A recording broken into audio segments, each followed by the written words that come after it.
ઓમ નમો નારાયણ. જય દ્વારિકાધીશ મિત્રો. આજે આપણે છીએ રેણુકા નદીને કાંઠે રાણેશ્વર મહાદેવના સાનિધ્યમાં.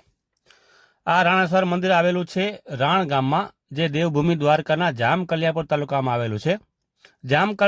કલ્યાણપુર તાલુકાના રાણ ગામમાં આવેલું છે. રેણુકા નદીને કાંઠે આ મહાદેવજીનું મંદિર નવું નિર્માણ થઈ રહ્યું છે. અહીંના ઇતિહાસની વાત કરવી છે મિત્રો. અહીંના ઇતિહાસની વાત કરીએ તો અહીંયાથી થોડે દૂર જ જમદગ્નિ ઋષિનો આશ્રમ હતો, કે જ્યાં એ જમદગ્નિ ઋષિ આશ્રમ કે જે પરશુરામના પિતા હતા, અને આ પરશુરામની માતાનું નામ રેણુકા હતું, તેથી આ નદીનું નામ પણ રેણુકા છે. આ રેણુકા નદીને કાંઠે જ આવેલું છે રાણેશ્વર મહાદેવ, જે અત્યારે નવનિર્માણ થઈ રહ્યું છે. કહેવાય છે કે અહીંયાથી જ આ મંદિરની થોડે દૂર એક જ્યાં દમ ઋષિનો જે આશ્રમ હતો, પરશુરામના પિતા જમરુદ્ધિનો આશ્રમ હતો, એને જમરુદ્ધિના આશ્રમ એમના પિતા પાસે, પરશુરામના પિતા પાસે કામધેનુ ગાય હતી. એ કામધેનુ ગાય ઈચ્છા અનુસાર જે પણ ઈચ્છા કરે એ કામધેનુ ગાય એ ઈચ્છા પૂરી કરતી હતી.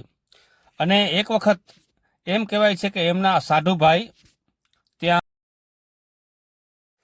જમદુદ્ધિના આશ્રમ મેં એમના સાધુભાઈ આટો દેવા આવે છે. સહસ્ત્ર અર્જુન, આ સહસ્ત્ર અર્જુન આટો દેવા આવે છે ત્યારે એમની સાથે બહુ મોટી ફોજ હોય છે. એ ફોજ જે ઈચ્છા અનુસાર આ ઋષિ એમની ઈચ્છા અનુસાર એમને જમવાનું આપે છે, એમની વ્યવસ્થા કરી આપે છે. આ જોઈને સહસ્ત્ર અર્જુનને નવાઈ લાગે છે, અને એ સહસ્ત્ર અર્જુને આ કામધેનુ ગાયની માગણી કરે છે, અને અહીંયા યુદ્ધ થાય છે.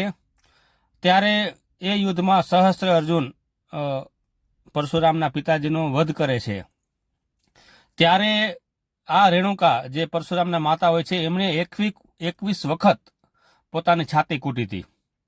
એટલે ત્યારે જ પરશુરામે નક્કી કર્યું હતું કે હું 21 વખત આ પૃથ્વીને નક્ષત્રી કરી નાખીશ. અને એમ કહેવાય છે કે આવા બધા ઘણા ઇતિહાસ આપણી આ ભૂમિમાં સંકળાયેલા છે, પણ એને થોડીક માહિતગાર કરવાની જરૂર છે. તો આ વિડીયો એક સૂક્ષ્મ વિડીયો છે. આથી બીજો વિડીયો આપણે બનાવશું, એમાં એ જગ્યાનો આપણે આખી માહિતગાર કરશું તમને.